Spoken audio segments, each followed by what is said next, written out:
북한 문제와 한반도 외교안보 뉴스를 심층 분석하는 한반도 리뷰 시간입니다. 오늘은 이화여대 북한학과 박원곤 교수와 함께 짚어보겠습니다. 안녕하세요. 네, 안녕하세요.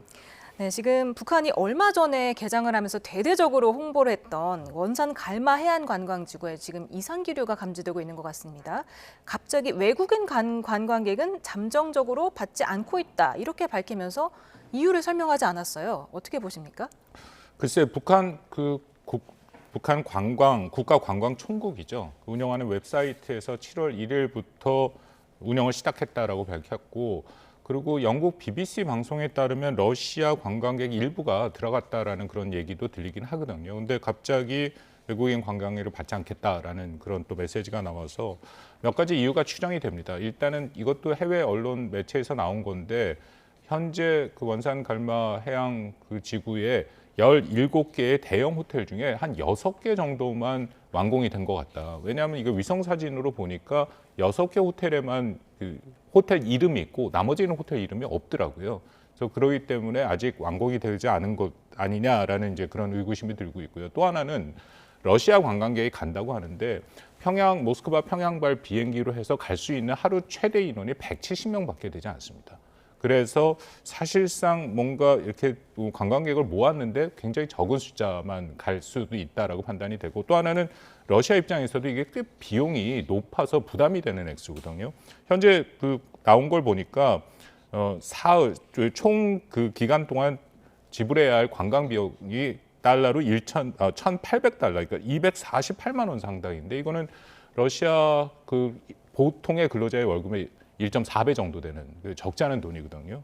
그래서 과연 이게 사실 북한 관광이라는 게 호기심이 강한데, 이 호기심을 충족하기 위해 월급보다 더 많은 돈을 내고 갈 것이냐, 이제 그 부분이 가장 걸린다. 그렇게 생각이 됩니다. 결정적으로는 아마도 좀 15일 동안 한번 개장을 해서 해봤는데 좀 미비점이 그 안에서 발견됐을 가능성도 있고요. 네, 지금 얼마 전에 김정은 위원장이 그 라브로프 러시아 외무장관을 접견하면서 굉장히 홍보에 또 공을 들였고, 사실 평양에서 이곳까지 직접 김정은 위원장이 가서 만났다는 건데, 이 2만 명을 수용할 수 있는 숙박시설이라는 게 사실 그만큼 채울 수 있을까? 이것도 참 우려되던 지점이고요. 맞습니다. 뭐 러시아에서는 굉장히 홍보를 해주죠. 금융장관이 간 그것을 계기로 해서 러시아 언론들이 다 따라가서 지금 화면에 나오는 것처럼 저 요트에서 김정은 위원장이 직접 그 마중을 하는 모습부터 아주 자세하게 보도를 했고, 또 러시아에서는 환상적인 휴양지다라는 그런 얘기도 나오는데, 이게 문제가 좀 많이 있습니다. 첫 번째 문제는 교통수단이 아까 말씀드린 거죠. 굉장히 불편하다라는 거. 그래서 비행기로 접근하기도 쉽지 않고, 그렇게 되니까 이 여행 기간이 더 장기화가 되는 그런 비용이 더 발생하는 그런 상황이 있고요. 또 하나는 휴양지로서 과연 얼마만큼 경쟁력이 있을까. 예를 들어서 중국과 러시아 같은 경우에도 이런 식의 휴양지는 자국 내에도 많이 있거든요. 특히 러시아는 요즘 튀르키예에 많이 가고 있기 때문에 비용도 더 적게 듭니다. 그런 휴양지와 경쟁을 할 때 여기가 얼마만큼 그만큼의 일종의 메리트이 있을까에 대한 의문도 들고요. 또 하나는 이게 날씨와 개방형 리조트거든요. 그 의미는 여름철이 계속되는 그런 기후에 있는 곳에서 주로 사용하는 이제 그런 식의 시설들, 개방형이라는 거죠. 제가 한번 찾아봤더니 해수욕을 하려면 평균 수온이 20도 이상이 돼야 되는데, 원산 지역 같은 경우에는 7월과 8월만 가능하고요. 그나마도 강수일수를 제가 또 확인해 봤더니 7월에 반, 8월에 반은 비가 옵니다.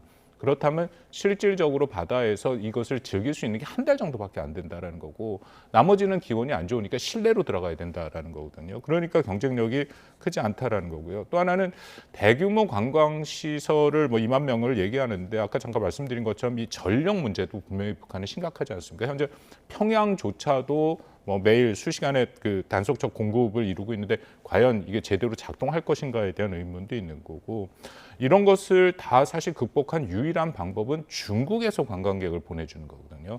사실상 시진핑 주석이 2019년 6월 달에 아사히 신문에서 보도한 겁니다만, 중국인 관광객 500만 명을 보내주겠다. 그거는 불가능한 숫자긴 한데, 중국인 관광객들이 오면 그나마 좀 가능성이 있는데, 이것도 역시 접근성은 매우 안 좋습니다. 결국은 우리 통일부에서도 얘기가 나온 것처럼 한국 관광객이 가장 가능성이 높은 거죠. 왜냐하면 이미 우리는 금강산 관광을 했지 않습니까? 10년간 무려 193만 명이 갔어요. 그럼 1년에 19만 명씩인데 북한이 1년 동안 받을 수 있는 수용할 수 있는 관광객 수가 한 20만 명 정도밖에 안 되거든요. 그렇다면 한국인 관광객들이 그것을 다 채워준 거고 또 하나는 이 금강산과 원산은 북한에서도 고속도로가 있습니다. 그래서 그 두 개를 연결하면은 우리 동해선으로 해서 쭉 올라갈 수가 있다. 근데 뭐 너무 잘 알려진 것처럼 북한은 적대적 두 국가로는 선포한 상태에서 한국과의 관계를 완전히 단절했기 때문에 현재로서는 이는 관광객을 받기 뭐 어렵다 그렇게 판단은 됩니다. 네. 지금 김 위원장이 이 라브로프 러시아 외무장관을 만나면서 북러 정상회담이 조만간 이루어지는 거 아니냐 이런 관측도 있었는데 아직 별다른 소식은 없었거든요. 어떻게 전망하십니까? 뭐 가능성은 분명히 있습니다. 몇 가지가 있는데 작년 같은 경우에는 푸틴 러시아 대통령이 북한에 방문을 했죠. 그 자리에서 김정은을 초청을 했습니다. 그래서 그 가능성은 여전히 열려 있고 또 올해가 2021년에 했던 8차 당대회를 하는 마지막 해거든요. 북한이 경제개발 5개년 계획과 국방발전 5개년 계획을 선포했는데 올해 이것을 마무리를 해야 되고 내년에 아마 9차 당대회가 있어야 되는데 이제 그런 상황에서 김정은의 그 업적을 최대치로 보여줘야 되는 특히 정치적인 상황에서 자신의 업적을 선전할 필요가 있어서 러시아에 가서 이제 그런 모습들을 좀 보여줄 필요가 있고요. 세 번째는 러시아와 북한과의 협력 지속을 위한 동력이 필요합니다. 러우 전쟁은 뭐 트럼프 대통령이 계속해서 노력을 하는데 아직 종전이 되지는 않고 있고 근데 아마도 올해 안에는 뭔가 종전의 가능성이 있고 왜냐하면 트럼프 대통령이 50일 내에 해결해라라고 이제 러시아를 압박하고 있지 않습니까? 이제 이런 상황이기 때문에 그 러시아와 우크라이나 전쟁이 종전이 되면 러시아와 북한과의 관계도 변화될 가능성이 있죠. 그러니까 북한의 입장에서는 그것을 일종의 관리할 필요가 있다라고 판단이 되고 뭐 가장 중요한 것은 북한의 입장에서는 러우 전쟁에 그렇게 파병까지 해서 자신들이 적지 않은 희생을 했는데 그것을 반대급부로 러시아한테 뭔가를 더 받아내야 할 부분이 있다. 뭐 군사기술의 일부가 전환된 것은 보이긴 하는데 여전히 북한이 필요한 예를 들어 방공망, 뭐 러시아가 갖고 있는 S-200이라든지 S-300 같은 경우에는 워낙 비싼 거기 때문에 과연 뭐 해줄지는 모르겠습니다만 그런 그 고급 군사 기술과 군사 장비들을 좀 요구할 가능성은 있다라고 판단이 됩니다. 네, 조금 전에 들어온 속보 한번 정리해드리겠습니다. 소방청이 경남 산청의 산사태로 국가 소방동원령을 발령했다는 소식이 들어왔습니다. 소방청이 경남 산청의 산사태로 국가 소방동원령을 발령했다는 소식이 들어왔는데요. 경남 산청궁에 시간당 100mm에 육박하는 폭우가 쏟아지면서 이 산청읍 부리면에서 토사 유출로 주민 3명이 실종됐습니다. 앞서서 산청군 전역에는 오늘 오전부터 최대 283mm의 집중호우가 내렸고 나흘간 이 지역 누적 강수량은 632mm에 달합니다. 산청군은 오후 1시 52분에 전 국민 대피령을 내렸습니다. 소방당국은 현재 실종자 수색과 인명구조 작업에 총력을 기울이고 있습니다. 보다 자세한 소식 들어오면 다시 한번 전해드리도록 하겠습니다. 네, 지금 북러 정상회담에 대해서 얘기를 해봤고 북한이 중국과의 관계 개선에도 좀 나선 것으로 보입니다. 어떻게 보십니까? 최근에 보니까 열차와 또 항공기 재개를 하겠다라는 것이 공개가 됐는데요. 그간에 보면 그 열차 같은 경우에는 베이징을 통해서 평양으로 가는 것, 또 평양에서 단둥으로 가는 열차가 있었는데 그것이 운영 안 됐고요. 현재 열차에 운영되고 있는 것은 평양과 모스크바로 가는 겁니다. 그래서 이것이 다시 될 것이다라고 해갖고 노선이 확인이 되고 있고 또 비행기 같은 경우에도 평양 북경, 베이징은 운행이 되고 있는데 평양 상하이 노선도 재개가 될 가능성이 있다라는 것이 지금 지금 보이는 화면에 나오는 것처럼 이제 항로 이 스케줄이 시간표 등이 공개는 되고 있는데요. 근데 과연 이것을 북한과 중국 간의 관계 개선을 볼 수 있을지는 우리가 조금 더 두고 봐야 된다. 그간에 거의 뭐 3년 가까이 북한과 중국 사이의 관계가 굉장히 안 좋았죠. 러시아 우크라이나 전쟁 시작이 되면서 북한이 러시아를 전적으로 지원하는 그런 상황이었고 거기서 중국은 좀 거리를 두는 모습이 분명히 있었고요. 결정적으로 작년이 북한과 중국 수교 75주년, 이거는 북한과 러시아 수교 75주년도 마찬가지입니다만 뭐 작년에 러시아와 북한 사이에는 정상회담, 푸틴이 방북을 해서 그런 정상회담이 있었습니다만 북한과 중국 사이에는 어떤 유의미한 그런 행사가 없었거든요. 그것이 북중 관계가 그렇게 편치 못하다라는 것을 보여주는 하나의 방증이었다라고 생각이 됩니다. 아직은 좀 두고 봐야 되는데 아마도 제 판단에 내년 정도 되면 미국의 트럼프 대통령이 김정은 위원장을 만날 가능성이 좀 있어 보입니다. 그렇게 되면 아마도 중국이 단기간 내에 북중 관계를 개선할 수 있다라고 판단이 됩니다.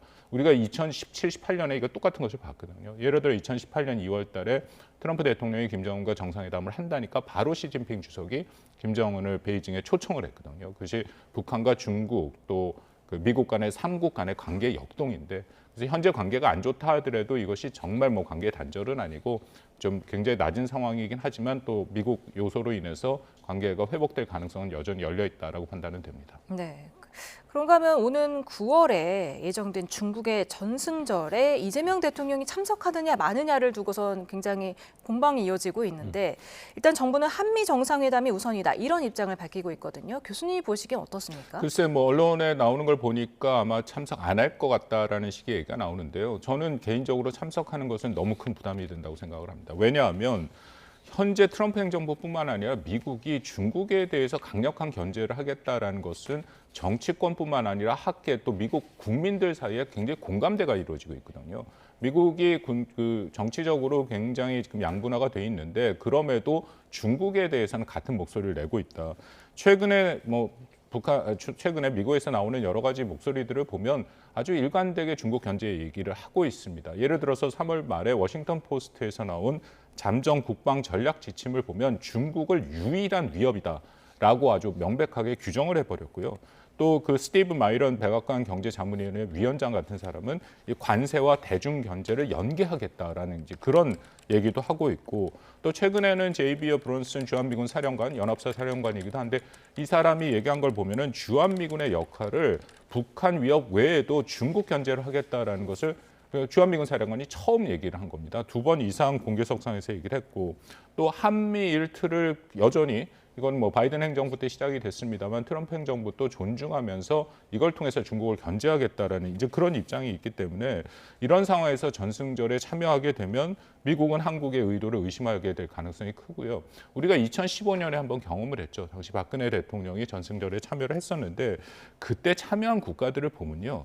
러시아, 베트남, 벨라루스, 캄보디아, 이집트, 카자흐스탄 대부분 이게 다 서방 국가가 아니었고 그리고 친중국 국가였습니다. 친중 국가들. 그러니까 이런데 한국이 같이 간다라는 것은 굉장히 불필요한 여러 가지 어려움을 야기할 가능성이 크다고 생각합니다. 네.